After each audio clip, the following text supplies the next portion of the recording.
All right. All praises to Yahweh, by Hashem, Yahweh Shai, by Hashem Kadash. Honest to those that I've learned from. You know, those men that's continuously pushing out this word over the internet, feeding the sheep. Double honors to their teachers, the apostles of Israel. And shalom to those of Yasharallah seeking the truth, seeking righteousness, and hoping for edification. All right, today, what's really been on my spirit is, this guy, after I find out who the man of sin is, we can't stop talking about him.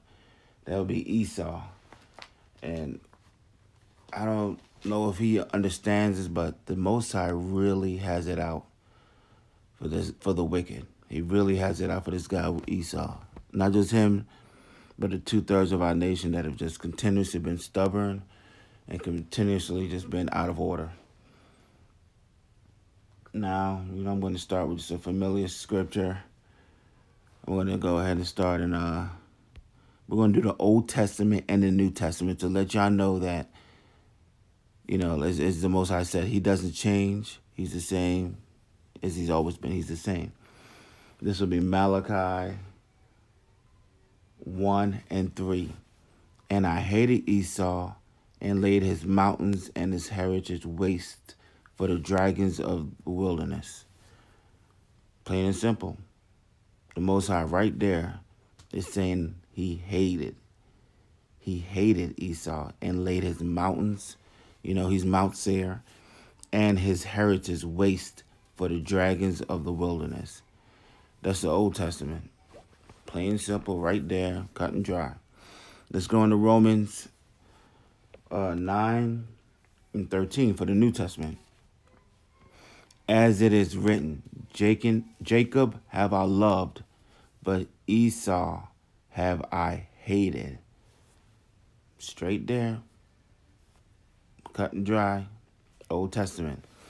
I remember when I was in Christianity reading that the Most High hated someone, that's foreign to Christianity because they teach you that pretty much everything's love. But I used to just wonder, I was like, how can the Most High say this, how he hates someone? And he hates Esau. And right now, as we're coming to the end of his kingdom, we can start to understand and see the hate he has for Esau. Reason being, well, I'm just going to talk about, let's just look at what Esau's kingdom, pretty much his kingdom, the rebirth of Rome, which is the fourth beast, pretty much started around in the late 1400s when, they took over the land of what we call Europe right now, and pretty much enslaved the Israelites that were ruling Europe, and during the Byzantine Empire, and they retook. This is the beast that came back. If you're wondering why this captivity is almost so hard, I'm pretty sure a lot of us know about the statue. First we were in the Babylonian captivity, Medo-Persian, the Grecian captivity, and that Rome captivity, and it says that deadly wound that was healed. This Rome, that fourth beast, was able to put us in captivity twice. So think about, once you are up above a person, up above a nation, and that nation took you out of power, and that nation was able, the fourth beast was able to, it says his deadly wound was healed. He was able to retake us and put us back into captivity. And that's probably the reason why we're in such disarray. Why it seems like this is just the worst captivity. They just, slavery, chattel slavery. It's a complete removal of our heritage. Everything just taken from us. And, that's probably why, because that fourth beast was healed. He got a second shot at us. None of the other kingdoms, Babylon, Persia, none of them got another second shot at us. But this guy got that second shot. And you can just see the pain he's put on our nation. But that's two chapters pretty much from the Old Testament and the New Testament that talks about the hate the Most High has on for Esau. And I just said, you know what? Let me just take a look at this. Since this captivity has happened, this what's come out of it. Let's think about some pretty distinct inventions that come out of it. I was like, I took a look at it. I said, you know what? None of the other captivities did we ever have any picture, audio, and even video of the atrocities that was done to our nation. But this guy Esau doesn't understand. The Most High has pretty much been building a case against him for the past 400 to 500 years. Building a case. Not only is that case, but we got audio, video, pictures of what this monster, vile creature has done to our nation. And what he doesn't understand is that, like it says in the Bible, he never considered his latter end. His latter end, those people that you did those atrocities to are going to have video, audio of the wickedness you put upon us. So I looked it up. Did all my research using Wikipedia. So, if it's a little bit off, that's Wikipedia. But it's pretty much solid information like this is pretty what do you call it? Is valid. I just looked up when was the first picture taken. This is the first picture or the oldest surviving photo was taken in 1826 or 1827 by Joseph Nicephore, some Frenchman. And I looked up when was the first recording. It said the first recording of a human voice was taken by mechanical phonograph cylinder in 1877 and patented by Thomas Edison in 1878. And then I just want to take another look and say, when was the first or the earliest surviving film was by Round Hay Garden. It was a Round Hay Garden scene by French inventor Louis Le Prince in 1888. So we can see all these dates. Pretty much it was 1827 for the picture, 1878 for the voice, and 1888 for the video. So all of that stuff was, guess what, just in time for Jim Crow. As it says in Deuteronomy 28, it talks about the curses going to come upon us, how a nation from far away was going to put us in the captivity.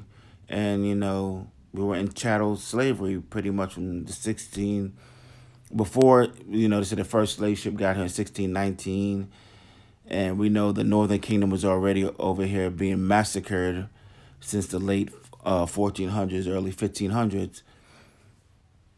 But, pretty much, it looks like the Most High, he put us through our slavery, chattel slavery, and he had literally had to kill these people, put them through a civil war to get them to release us from the chattel slavery bondage. So, it's kind of like he said, I would have healed, in order, in Exodus talks about in order for a land to be healed, the people that have done the murdering, the killing, their blood must be shed. So it's like he said, I would have healed Babylon, but they're not healed. Guess why they're not healed? After we finished our chattel slavery, they forwarded the affliction with this Jim Crow thing. And guess what was just in time for Jim Crow?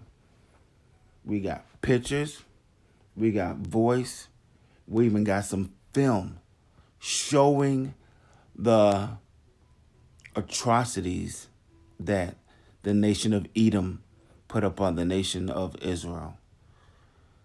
We don't have that from the Babylonian captivity. We definitely don't have that from the Egyptian captivity.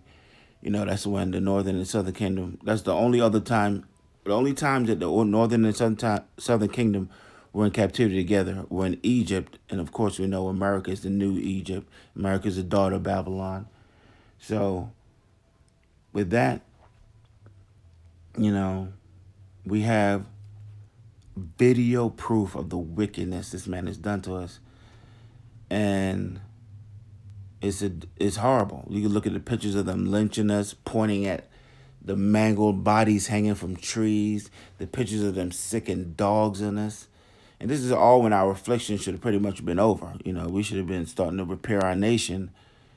We're supposed to get our 40 acres and a mule, but this guy, all he had to do was follow his own laws, but he couldn't do that.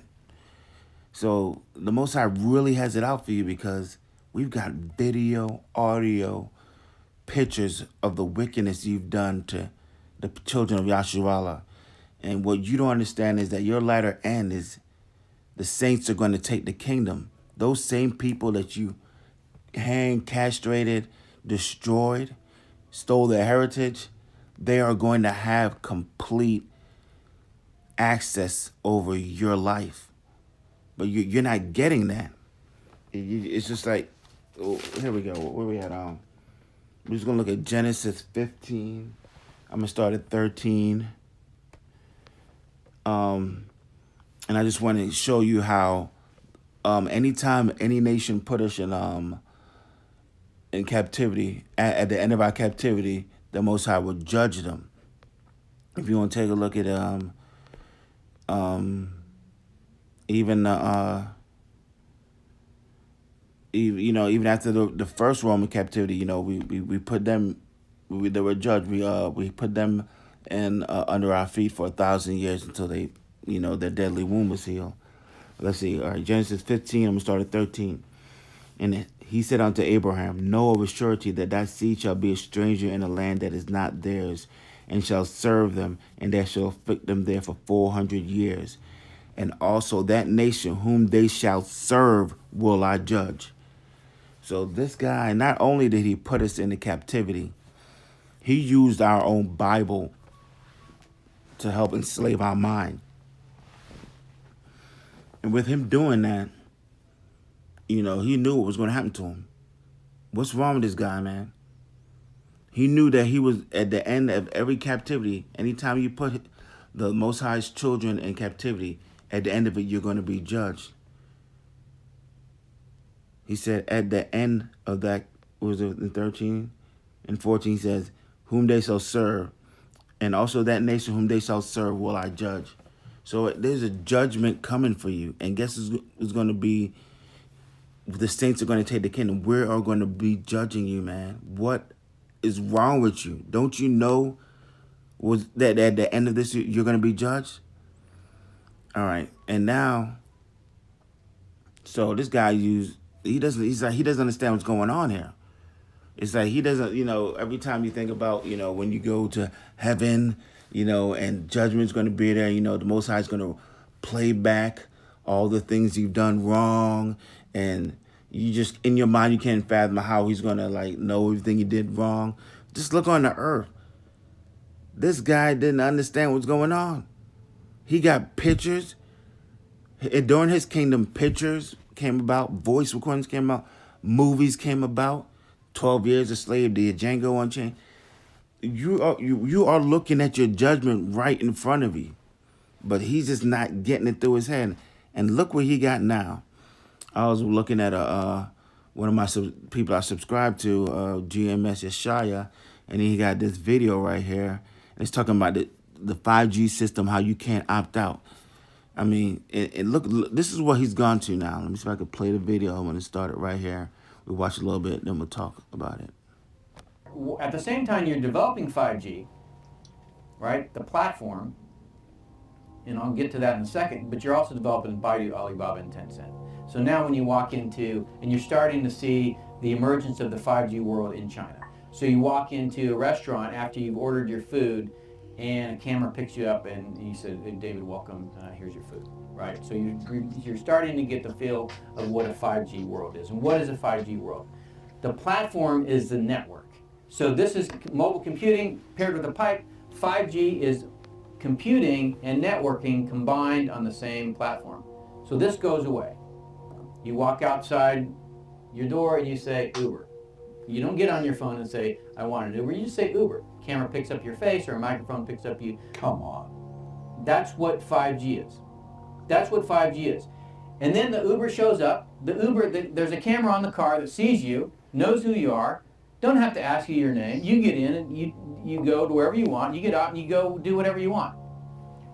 So in this world, in the 4G world, this is a platform. It's yours, right? You don't want to be you don't want to be part of that, all of that data. Remember we just talked about how do you influence society? You don't want all that data to be out there about what.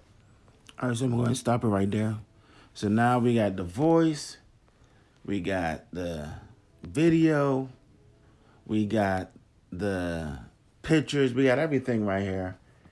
I mean, and look, we got the internet. The internet's pretty much was woken up a lot of his people and taught us back, helped us learn, you know, who we are now. I mean, all this stuff is a process. It was a process. And look what the process has brought us to. Now you can just walk outside and say the word Uber. You don't even need your phone. And you can get an Uber brought to you. So pretty much it's saying the 5G you can't opt out of. But this guy Esau is like, he doesn't get it. It's like, everything you're making is for your own detriment. He thinks the Most High is with him. He's not with you. All this stuff that you're doing is going to be used for your destruction. And we all know who the fugitive is, the man of sin. You sure you want to have facial recognition out there? So, I mean, it's like, you're not going to be able to hide. Everything that you see here, you're just getting a glimpse of a glimpse of what the kingdom of heaven is going to look like, of what our kingdom is going to look like on earth. And this guy's about to unleash this on himself. It's like, this guy just doesn't get it, man. The Most High really has it out for you. And at the end of this all, you're going to be turned over to the people that you've raped, robbed, murdered, and slandered. Since we can remember, we'll just say for the past, since your deadly wound was healed, we'll just say that. Let's see what else.